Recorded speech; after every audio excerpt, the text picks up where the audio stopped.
Did you know it's possible for someone to be both wealthy and poor at the same time? Well, if you didn't, I'm telling you it's true. And on today's episode of the Wealth Twin Show, we're going to get into it and we're going to show you how it's possible and what you can do to make sure you never find yourself in that situation. With that, let's get into it. Nadia, how can someone be both wealthy and poor at the same time? Well, I think you can be wealthy and poor at the same time if you have no control over your time and of your schedule, right? If you let your money really dictate what you're doing. I started reading Morgan Housel's new book, The Art of Spending, and he made this point in there, and I thought it was very good, right?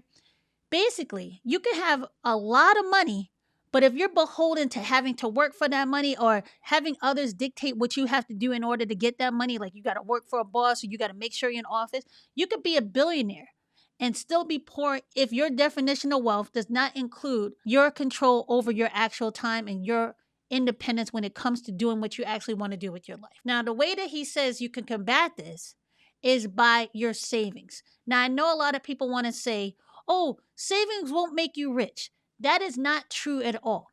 Every dollar you save puts more money away for you buying back your time and being able to use that time for what you want it to be, right? And when people think about savings, you need to extend what you actually think savings is. Yeah, Nadia, you make a good 2 points I wanted to talk about what you just said, right? One is what is the definition of wealth, right? Yep. Everyone thinks if you make a lot of money, then you must be wealthy. But no, that's not the case. I like the definition that Buckminster Fuller, which I know Nadia likes to call Funkmaster Flex, what he says wealth is, which is how many days can you actually live your life and cover your expenses without a paycheck? That's more wealth. So it doesn't exactly matter exactly how much money you're making if at the moment you don't have a job and you don't get a paycheck, you can't sustain your lifestyle. So that's why you see people who make over $100,000, $200,000 a year having to work such long hours and afraid that their job might let them go because they can't cover their expenses without their job. Now, the second point, yeah, the definition of savings. When people think of savings, I think the misconception is that savings is just what you put in the savings account, right? Or the cash you have on hand. I want people to start expanding the definition of what savings is because me and my husband, we believe that savings is also our investments, right? We're not taking our money that we're investing in and out of the market. We're using the investment in the stock market as a savings account, but it just happens to be a supercharged savings account. So, a retirement account, that is also savings. That's saving for a different purpose, but it is also saving. So, we have to expand the definition of exactly what savings is. So when you think like that, then you have more options in what you can do with your savings. Yeah, now one of the points people make up is that, look, I don't have a lot of money that I can save. I can only put maybe $20 here, maybe $50 here. So what's the point in saving it? I might as well just spend it like I saw a lot of people who said, oh, doesn't matter, YOLO, right? The thing is, if you think in those terms, you'll never feel like you're digging yourself out of any kind of hole you're in. It doesn't matter how much money you have. The thing is, whatever money you have that can put towards your savings, whether it be in your investment accounts, whether it be in a high yield savings account, preferably not in a regular savings account that's not paying you any money over 0.01%, but something that's paying you at least close to the rate of inflation, right? That is buying your time back. That is saying, here's some money that I put aside in the past to help me in the future where I might need it. The thing is, when people think about savings, they're thinking like maybe I have to buy something big in the future. Maybe I have to buy this. I don't think that way. And I think a lot of people who are big savers may not think that way either. But the thing is, you have to change your way of saving. You're thinking, okay, I'm just saving this money right now because I like looking at it in my bank account, right? You have to give a bigger purpose to that money. That money that you have in your savings accounts or in your investment accounts are providing you a service when you may not be able to work, when you don't want to work, or when you have some kind of emergency that comes up and you need that money to help sustain you in the future. That's the way you should be looking at it. Not that this is this measly $20 that I don't have now, so let me go buy something that's going to make me feel good in a moment. I guarantee you, if you put that money away in your savings, you'll be a lot happier in the future by having that $20 or that $50 in your savings account than you would be with whatever you have bought with that $20 or $50 in the present time, because that money is going to help you out and you're going to have that money to say, you know what? I did do myself a favor. Yeah, I know some people might be thinking, well, I do agree there's more to saving than just a savings account. I have a house. I bought a house. True. That's part of my savings. Now, yes, a house could be part of your savings, but the majority of people, that's the only savings outside of the savings account that they have. And the issue with that is that you're assuming that your house is going to appreciate in value. That's one. And that you can sell it when you need to actually capture that savings that you've been saving. But then two, you're actually thinking that you might want to move. A house is a very emotional attachment, right? And when you think of savings, it should not really be emotional. It should be just transactional, right? You're saving it for a purpose, and when that purpose comes up, you're willing to relinquish that savings. But with a house, with the emotions attached to it, even when it makes financial sense to sell your house, many people don't do it, right? It's the comfort level, it's the location you might have, and it's just the flexibility of having somewhere you can call your own. And that's something very hard to give up. So I want you again expand your definition of savings and use investing as a way to do that so that you can make saving more transactional for the purposes that Nadia was saying. When you need it, when you no longer have to work or you don't want to work, when you have expenses that you can cover outside of your paycheck, that's when your savings kicks in. And the longer you do this, even if you're only using a small amount of money, the better it is for you in the long run. I know you guys might be saying, twins, how can I save more? I'm doing what I can with what I have, right? Now, here's a simple way that you can start saving more. If you want to start saving more and having cash on hand, try to save 10 cents out of every dollar you have, right? Essentially, you're going to be saving 10% of the money you have, right? If you want to start investing more, the minimum you should be contributing to your retirement accounts is to get the match from your company, especially if your company gives you a match. Because if you're not, you're leaving money on the table. So if you can start investing now in your retirement accounts, if you haven't done it, try to put enough money away so you at least get the match, right? And then outside of that, if you have those covered and you have your savings covered, I want you to start investing in a taxable brokerage account so that you can give yourself a little more flexibility than you have when you're dealing with a regular retirement account. Now, with that, I'm going to add on to the two steps that Nadia has given you in terms of how do you turn your savings into something that you're really going to do that's going to benefit you.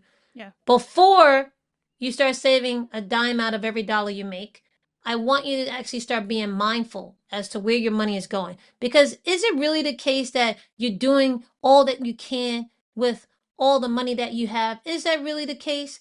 If you were to track it, is that really something is that really something you could say is true, right? 100% true. I believe many of us are not being as efficient with the money we have as we can be. So, with that, the first thing I would like you to do is be mindful. Be mindful of where your money is going. So many times we just think things are necessary that we have to pay for, or we don't even challenge, okay, that is something I need or I don't need, right? Do that first. And then, second, actually start budgeting. See if your money is going to where you actually think it's going to, or if there's some cracks in there, right? Because small holes can sink a big ship, right? And then do what Nadia says, try to save 10 cents out of every dollar. Then start investing in your retirement accounts and then also the bridge accounts. But then after that, you have to do it on a consistent basis.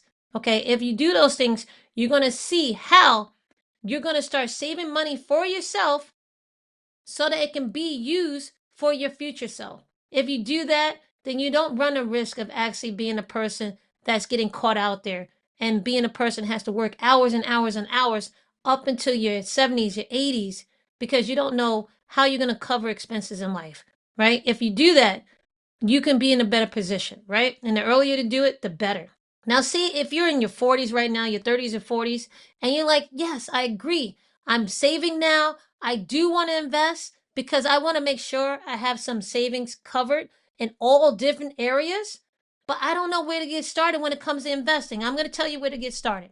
The first thing you need to do is really download our free 25 complex investing terms made simple. Because with that, that's going to get you used to the language of investing, which we know is one of the beginning roadblocks that you have to overcome in order to start feeling comfortable investing for yourself and taking control of your financial future. So if you like that and you want to get that free copy, just look at the link in the description box below. Okay. And with that, I'm going to send it over to Nadia.